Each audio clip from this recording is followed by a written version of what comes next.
Hello. Welcome to Teaching Artistry with Courtney J. Boddie. That's me. This is a podcast that celebrates artists and advocates for community engagement. And this is We Can't Go Back, a video series in partnership with Creative Generation meant to examine, interrogate, and confront racist policies and systems in the arts.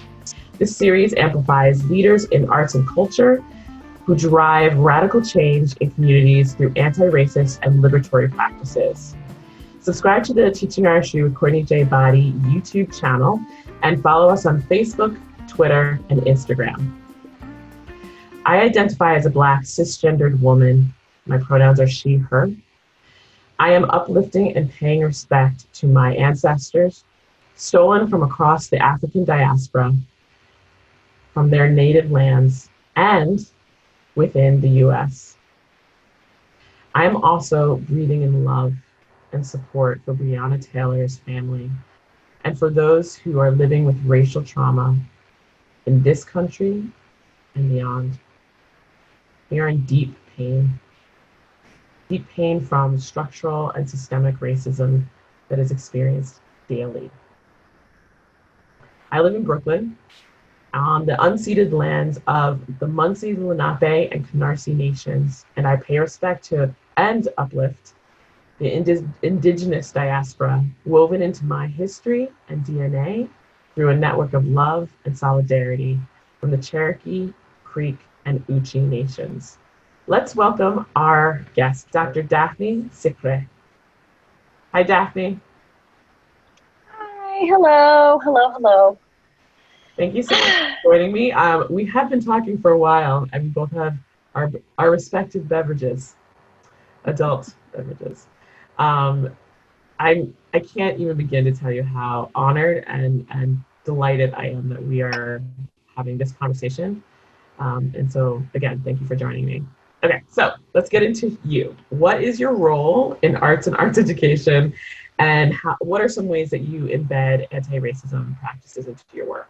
I am calling in from the lands of the Gabrielino and Tofonga peoples, and I identify as a cisgender Latinx woman with mixed racial heritage and background and all of that put together.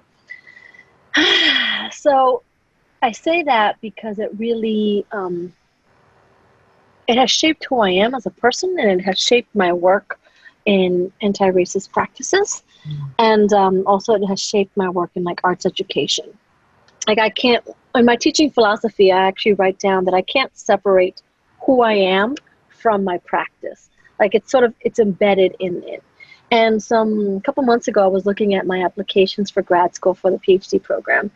And at the time I was living in Miami and I was teaching predominantly Haitian and Jamaican students. And I was running a theater program with them. And I remember just being like, I wanted to look back. I was like, why did I apply to grad school? And I was like, what was it that I wanted to search and look for?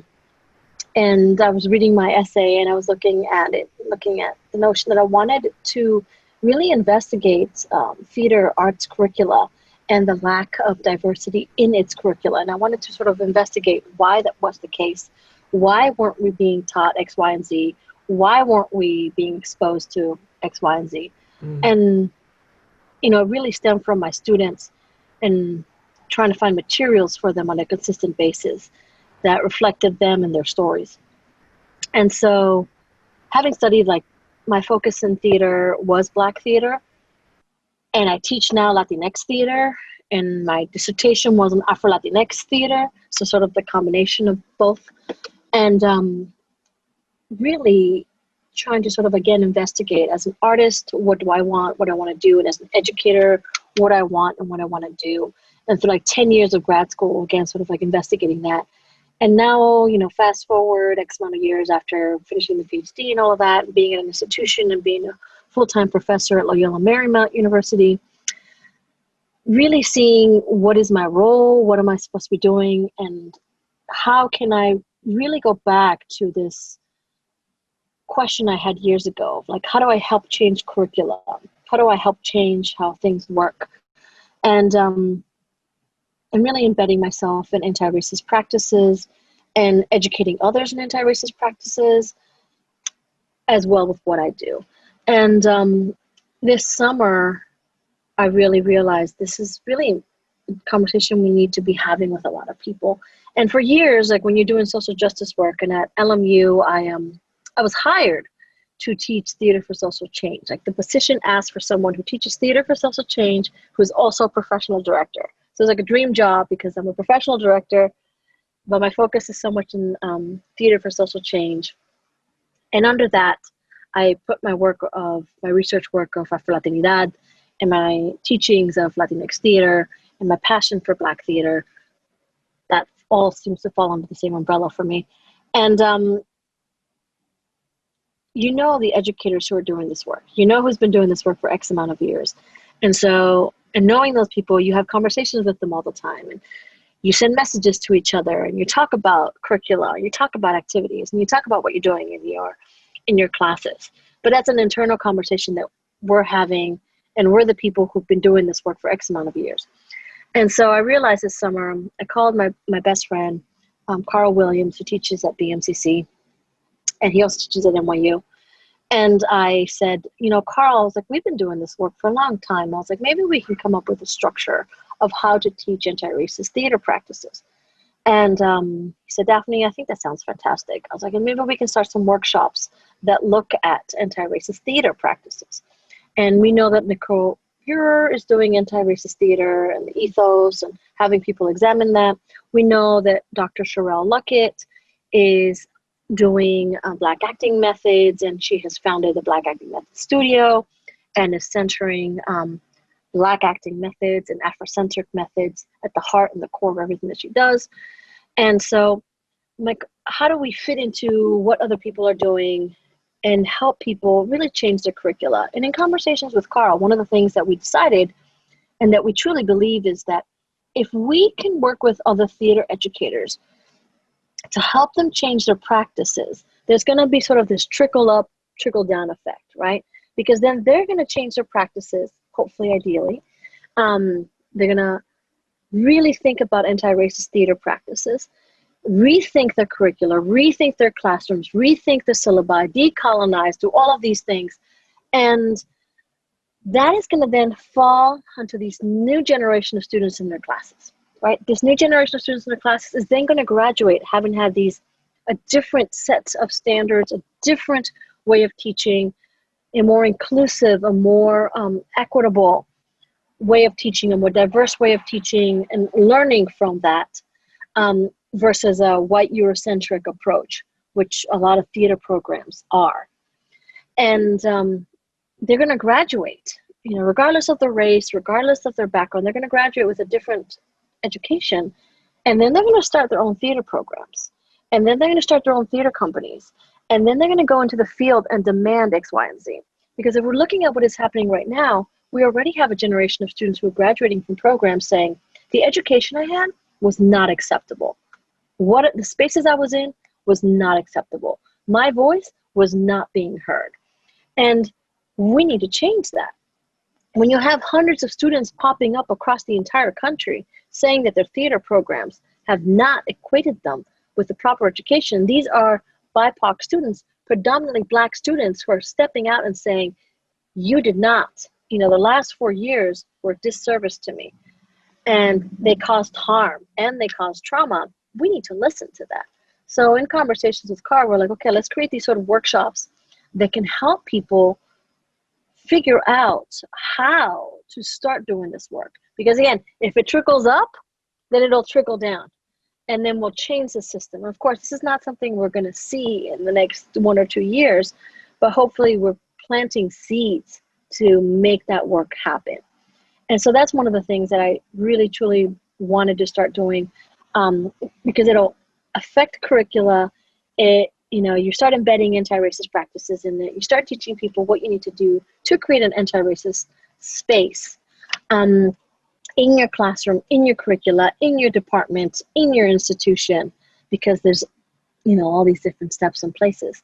And so I think that is at the core of one of the things that I've really been turning around and trying to work on, especially since this summer. But then when I look at my practice as a whole, And I shared the story recently with someone years ago. God, I can't even remember, probably over 15 years ago, when I sort of started directing. I made a choice as a director. And my choice was that I did not want to direct a production that did not have some sort of significant social justice value. That the message in the production had to have social justice value behind it. And so I've been very deliberate in the choices of plays that I've picked when I was directing with my students versus when I was directing professionally, the choices of plays that I would say yes to. And being, again, very deliberate in what I'm directing and not necessarily directing something just to direct. And that's hard because that's a sacrifice. But that was an artistic choice that I took some years ago because I found it really important to engage in that sort of conversation. And I found it really important that if I'm going to be a theater arts social justice educator that wants to change curricula, that wants to create a change and a focus on anti-racist practices, I was like, I myself need to start engaging in that. And when you self-reflect and you look at all these things, I start looking at the choices that I made about 15 years ago, almost 20 years ago, and really seeing how they've been put into place and they've put me where I am today. Because that choice of wanting to examine curricula that was for my students in Miami at NMB and giving them opportunities to see themselves on stage and hearing stories that were reflective about who they are, and choices for them, fast forwarding to be able to work with professors today and talk about programming, talk about trainings, talk about plays, makes me happy that I've sort of followed along this trail of the goals of what I wanted to do as a social justice educator and in the arts. And then what's also crazy is that as an educator, I'm not just a director, I'm not just an educator, I also do like dramaturgy practices. I've also been a teaching artist. All these other little factors that go into all the work that we do is like these Renaissance artists that many of us are, but still keeping in mind, like being very conscious about the choices of the plays that I've worked on and the work that I said to do. Like if someone hires me for a company, what are you hiring me for? And what do you need my voice there to be for, and the importance of that. But even before I get hired, I need to look at your company. Who works at your company? Is everyone in the company all white? But you want to do X, Y, and Z? And you're not bringing any other BIPOC voices? But then you want me to give it a stamp of approval? I don't think so. Right? And so really also investigating all those other things. So there's a lot. And then, of course, really embedding anti-racist practices in all of my classes and engaging my department into conversations of anti-racist theater. And I always find it so interesting that I started those conversations with my department a year before people were saying, we need to have these conversations. And so I know I'm in the right place because my department wanted to have those conversations a year and a half ago. And having me coming into that space for new and giving me a space to be able to talk about this and be like, all right, let's talk about this. Let's talk about all the things that we need to do and rework and rechange. And so I might just be in one place. I might just be teaching in one space, but you never know the trickle effect. And then the same thing goes for like the workshops that I'm doing with Carl. You never know the trickle effect that'll give. And so hopefully there's some change. Hopefully. You are doing so much, but I love what you're talking about around, they hired me, because I had this social justice aspect to my work, which I had started more than a decade earlier. And that the fact that they were already there, even though the work has still been hard in terms of the department work that you're doing, and that's a special place to be, I think. I feel similar in certain ways where I work, and I feel like we have a lot of work. We have a lot more mining to understand how much work we actually have to do. And even ourselves, like Carl and I were talking the other day, and we were just saying how we like him and myself, like we are constantly doing the work, like constantly. We don't stop, and we haven't stopped for years. And it's like we sit down and we really look at what we're teaching. We really look at our syllabi. We really rethink about all these, and I'm like, this is probably why I don't sleep, and I'm up till like 2 or 3 in the morning, and my students are like, Sicre, why don't you ever sleep? And I'm like, I'm trying, but in my brain, I'm really rethinking about my lessons and my curriculum and what's going in and what I can do and how I can change it and how this is going to affect this and how this affects that. It just doesn't stop. It doesn't stop. It doesn't stop. I know. My dreams are working dreams. I always feel like I'm working. And part of that, like, I love the fact that you are a professor, because I am professoring this semester, and I have had a strong framework for many, many years. There were two things that ended up happening. One is this moment that we're in, but also the department that NYU, the department that I work in, decided to move what was a spring semester course into the fall to be more introductory. So I already had to be starting to think differently. And then, it's a teaching artist course. And so how do we start to embed something that I'm still learning around abolitionist teaching and what this new landscape looks like for teaching artists? We are still trying to figure this out, and it's hard. It's very hard, but so I had asked you before we started recording about, like, how are you approaching remote learning and embedding anti-racism into that work? I just love that, because, like, I think about, and what we were talking about earlier is, like, it's just, we're still doing the same work, but we're switching the modality. So we're switching how we're doing it, but it's still the same work. So now it's about rethinking different modalities of how do you bring the work into this, like, box space that we're in, and how do we make this happen in the space that we're in? And so how do we continue and make sure that it keeps working in this space? And so, again, it goes back to sort of this reflective practice and this reflective rethinking of, like, and spending the whole summer really rethinking about these courses and talking to other colleagues and thinking, how do we reteach this? How do we redo this? How do we represent this in these spaces? Virtually, where you can't be in a classroom and hold hands and form a circle. But there's still, what I think is so important that you also just touched on is that I've been taking courses all summer, all sorts of courses all summer. I've been taking courses on, anti-Blackness in the Latinx community. I've been taking courses also on other different practitioners doing anti-racist theater. I've been taking courses that are looking at, or presentations that are looking at decolonizing. I've been taking courses that are showing different practices online, right? So even though I'm leading workshops in the field and doing these kinds of things, I was like, I'm still informing myself with what other people are doing and learning from their practices and taking from those bits to put into my own practice. And we need to continue doing that as practitioners, whether we are anti-racist practitioners or not. We need to be doing that.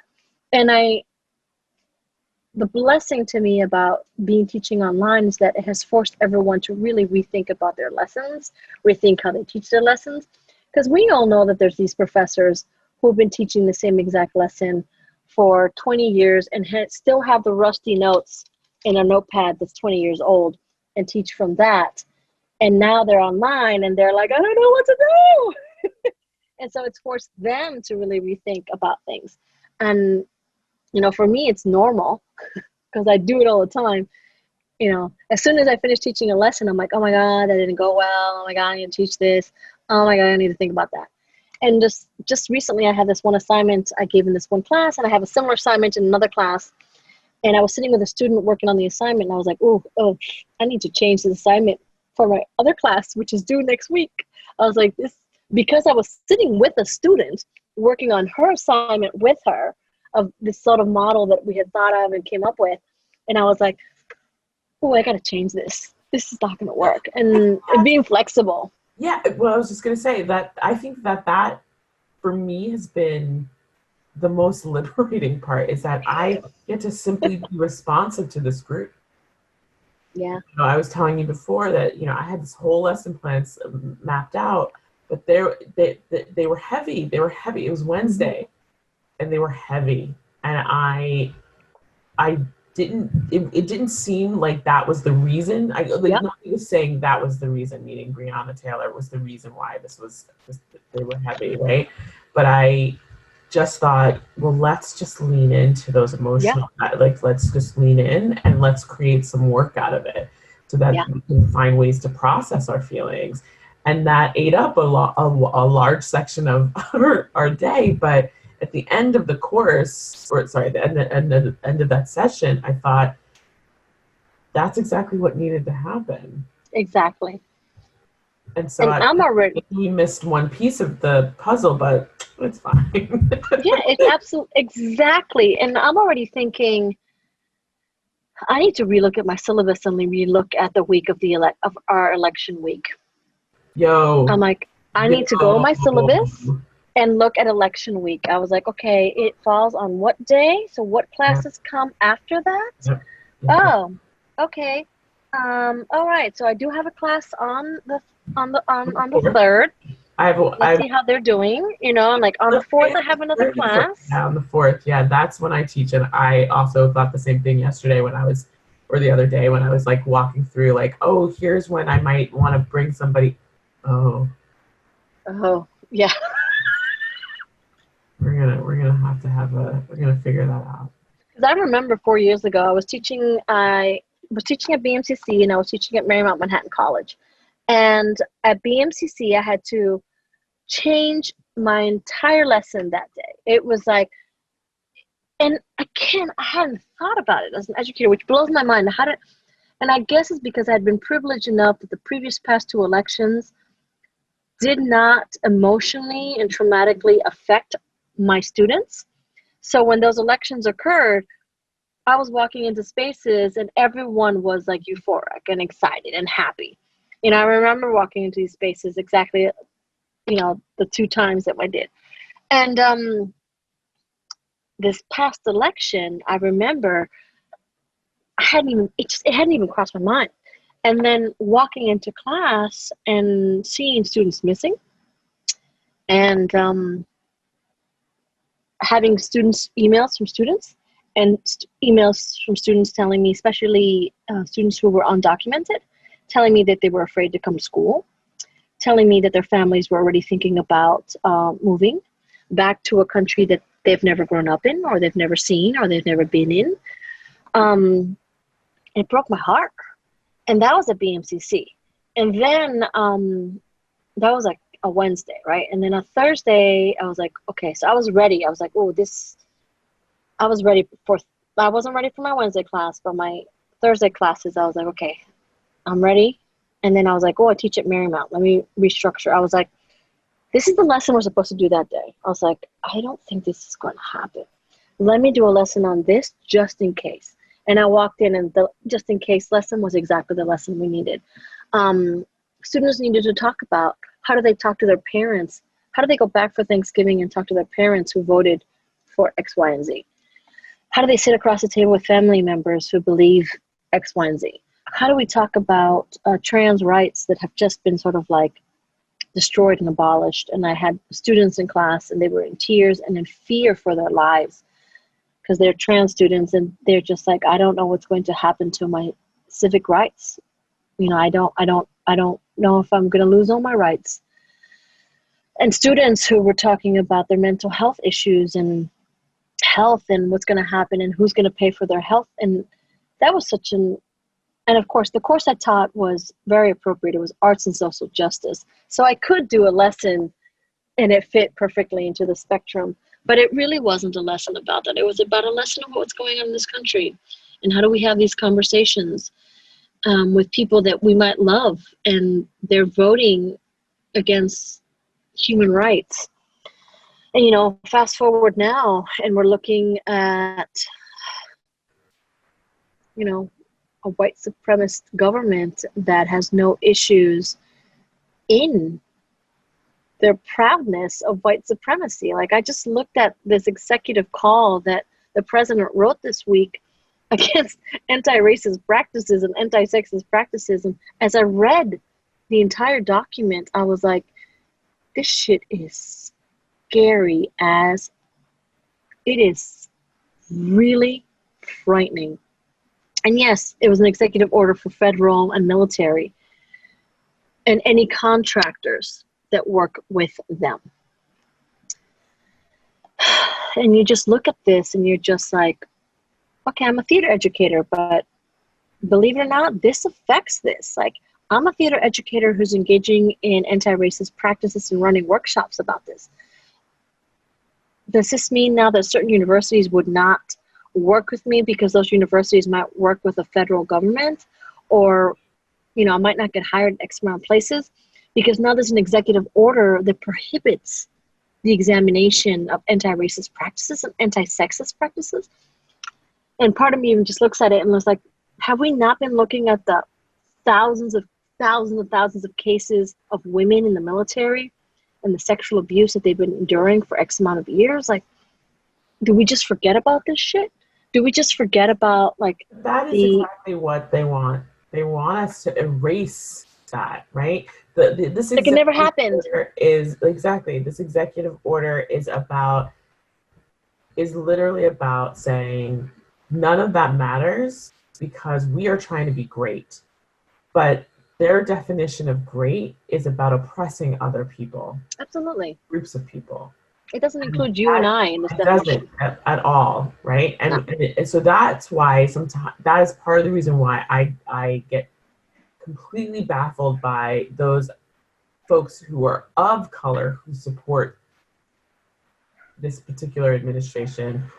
Let's focus on that. You know, it's just like, I don't get it, because if you are somebody who's voted for this president and plans to do so again and are of color, whatever gender you may be, this is a group of people who do not believe that you should have rights. And I think some people have forgotten that ultimately the choice is ours. And yes, our last election, the popular vote was not the same as the electoral vote. And we know that and we acknowledge that. Sure. Unfortunately. That's a whole other thing, right? But we can't change that if we don't have certain people. And like, if we really truly want to change that, we got to put the people in the places to change that. We got to get this back. We got to get this rolling. We got to get this, you know, and it's like, but if you bring it back to like arts education. Right. Remember that? Right. Arts education. You know, because I teach like theater and social justice, like I have to teach these topics, right? But then I'm using theater as the tool to teach these topics, and theater as a tool to engage in these topics. And so, for example, in my directing class, yes, it is a directing class, right? But I'm making specific conscious choices. Like one, I decided this semester my directing class was going to be all Black playwrights, and all my students were going to be assigned Black playwrights. And my students actually were very excited. My white students were like, oh, we never had a chance to do that. They were actually very excited. I was very happy. And I was like, yes, good. And I told them straight up, I'm like, if you're not happy with this, take someone else's course. But this is what we're doing in this course. And bringing in Black scholars and bringing in Black perspectives and views and discussions of what can be done and what cannot be done, what should be done, what should not be done, and engaging in these conversations. And these are political conversations at the end of the day. They truly are political conversations, but I cannot separate that. I mean, I could technically in a directing class not touch upon that, but that's not who I am as an educator. And my students actually want that. They want to have those spaces, even in directing class, to have those conversations. Because even my white students, they want to know, like, how do I do this work as someone who is white? And if they don't have a space to engage in those conversations, how are they supposed to figure that out? In a space that's safe, where they can say certain things or make mistakes and it be okay. And so even though it's a directing class, right? Like, how are we engaging in this topic and looking at it? Because at the end of the day, look at all the plays that have been, so many of our plays are political plays.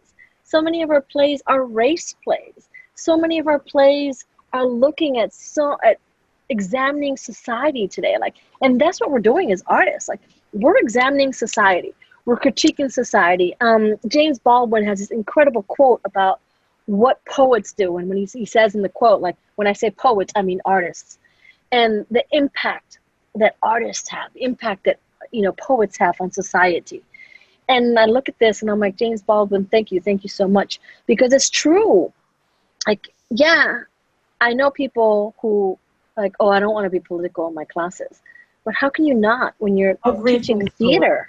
Exactly.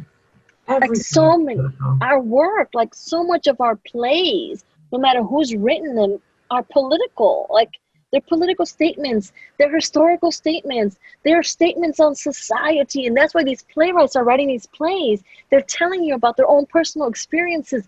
They're telling you about what's going on in society. And the same thing goes with novelists, and the same thing goes with poets. We wouldn't have some of the incredible works that we have if artists weren't critiquing society. And so I think ultimately, as a theater professor, and whoever's a teacher, whether you're a teaching artist, whether you're a theater professor, or a theater teacher in a high school, whatever it is, like, and whether you're an artist creating or working at a theater and developing something or working on a cast in a play, like, I think it's our duty as artists to really be critical about our society. I just really do. And I've always felt this way. Well, you answered my second question, so I'm going to go to the last question because amazing. So, God, so many. We're gonna have to have another conversation. Yay! Yeah. Part two. Totally. What? Okay. So if we're in a world where we like arts gives us a very specific tool in order to critique our society and civics and civic engagement and how we as citizens are a part of making society. Yeah. So if that is the case, let's think to the future or think to a more liberated, racially just world. I'm going to ask this question slightly differently. What does it look like and how do you think we get there? I'm trying to get there. I don't know if I will be alive to see it get there. I don't. But I'm going to do everything possible to get there.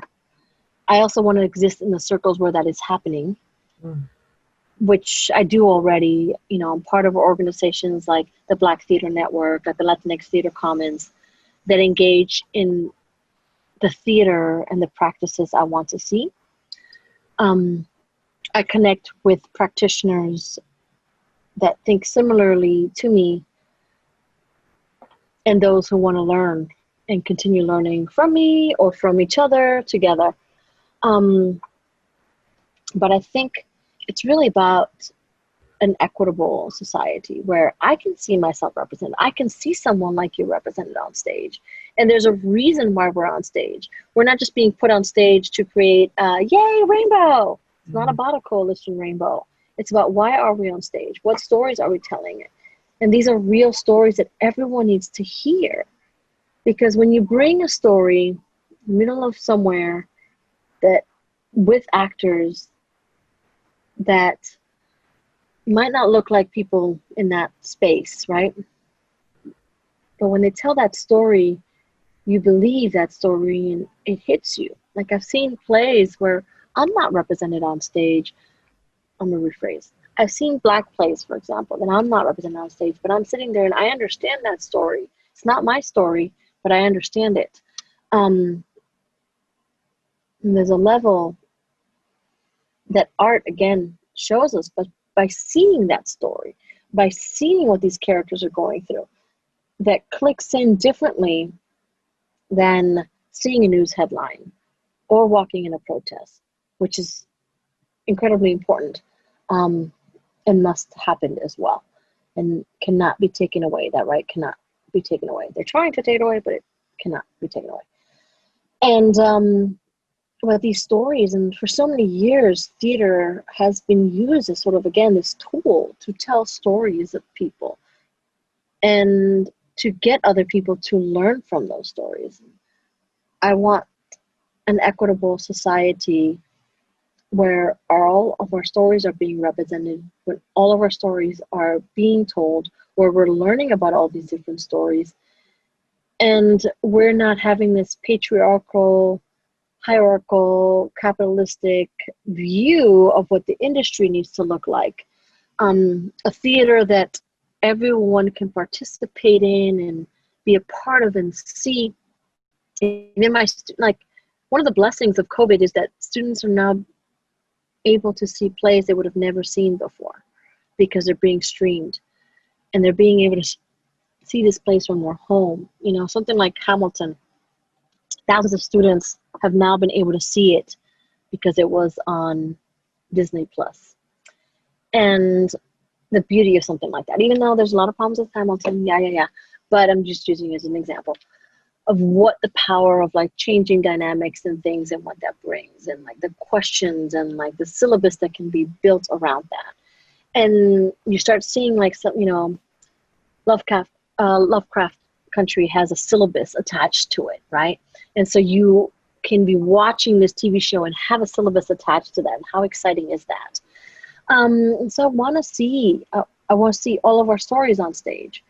I want theater programs to have equitable representation of everyone in the program. I want our students in every theater program to be able to see themselves and play themselves on stage, as well as play other characters, absolutely. But let's make it justifiable. You know, if you're going to cast BIPOC characters, don't cast us on the ensemble and then cast all white characters as the leading roles, right? Like, break through these shit and this crap and pick stories that represent us, that tell us. There's hundreds of stories being told by so many different playwrights. I hate when people say that, there's no plays on that. Bullshit, crap, lies. There are plays on that. Do not tell me. And now we're living in an era where we have resources to find those plays. If you don't know them, find them, read them, teach them, you know, produce them. They exist. Hundreds of playwrights are writing plays. Make it happen. Bring in a playwright to your classrooms. Like, bring in a playwright to your season. Workshop one of their plays. Like, all of these are amazing experiences that everyone. Yes. You know, and it's like, one of my favorite pieces I love to teach is Dominique Morisseau's Blood at the Root. And one of the reasons I also love to teach it is because it was commissioned. She was working with Penn State to write a story. So she had a set of actors that she had to work with to write that story. And she did. And it's incredible. So she still had in mind what she wanted to tell, but she had X amount of actors to tell that story with. So as a playwright, she had to think about how to tell that story with this cast, which was not predominantly Black, you know, and tell it. And it's incredible. And it tells, you know, and it really is looking at this like school to prison pipeline in a different way than Pipeline does, because it's based on real kids who really suffered at the hands of the system, you know. And so again, like, there's so many options on how do we see this happening and sort of like making it happen. And we have to rethink how we're teaching. We have to rethink about our classes. We have to rethink about our syllabi. We have to rethink about the content. We have to rethink about our curricula. And these are not easy conversations. They're hard conversations. These are not conversations where you can't just change curricula like that. It takes X amount of time. But let's engage in that. Let's do that. You know, why not change our theater programs to become more equitable? And just today, one of my colleagues showed us a list of requirements for season selection that our department had come up with in 2014. So he's like, I'm going to share this. And I was like horrified when I looked at it. And I go, boy, this is so white. And everyone in the room was like, it is so white. And another person was like, it's so Eurocentric. And I was like, all right, because all of a sudden, like, everyone in the room was seeing this and was seeing what was being thought of what a season selection should have been in 2014, right? It's not that long ago. And realizing right now at this moment that those values are Eurocentric, white, and like not where our department wants to go. But it was so beautiful in that moment to hear all these other faculty members be like, this is really awful. And I was like, And so it's little moments like that that like sort of like give you hope that you can change these things. And so now we're in this committee to revamp what we want our seasons to look like and revamp the requirements of what we want our institution to be creating and developing with our students. And to be in a place, in a space where that's happening, it's really, truly wonderful. And I want to see more of that across the entire country in every single department, diving into these conversations, knowing that it's hard, admitting, like that admittal to show. I think it took a lot of courage to be able to be like, this is what we used to think was appropriate, right? And the admittal to showing this and a piece of paper that was just, I mean, I looked at it and I was like, I couldn't hide my face. I was like, are you kidding? That's awful. And I literally just, I was like, oh my God, this is so white. And then everyone, you know, we need to reach those levels to create change, and we need to have these conversations, and they're hard, but we got to have them. Just admit it, and just change it. So I don't know. I love it. Before we started, we were talking about how it's hard we know that some of our colleagues, it's very hard to admit that that we are racist. Like we all have internalized racism because we are indoctrinated into a society where we have to name the things in order to figure out how to change the things. And the work that you were talking about earlier, we have to do ourselves, but that our white presenting, our white identifying colleagues and community members need to do the work too. And it's like being in AA. You have to admit it, because until you admit it, you can't actually work on it. Daphne, we are so over time, and it's all good.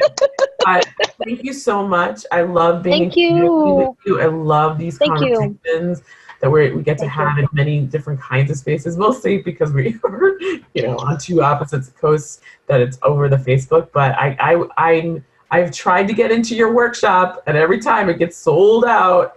But I want to do the work, so I got you. I got you in the next one. You're coming in the next one. Next one will be in January. You're coming. I'm just going to write it down. I'll just be like, just fill out the form. Thank you so much for taking the time with me. Thank you so much. And for those of you who are watching, thank you so much. Join these conversations, because I'm being fed by them. Hopefully you are too. These conversations are also going to be on the audio platform. So subscribe to SoundCloud, Apple Podcasts, or wherever you get your podcasts. And I think you actually said it, Daphne. You said, we won't go back. We can't go back. And I'm saying also onwards. Now is my time to shine. When your time comes, don't postpone it. When others doubting out, you don't condone it. Truth be told, yourself is your toughest opponent. When your moment comes, grab hold and own it. Never let go, stand tall and hold tight. Overcoming obstacles is the objective in life. Doubters all the night, and onto them you shine bright. Cause inside your head, on goes the light. Ignite.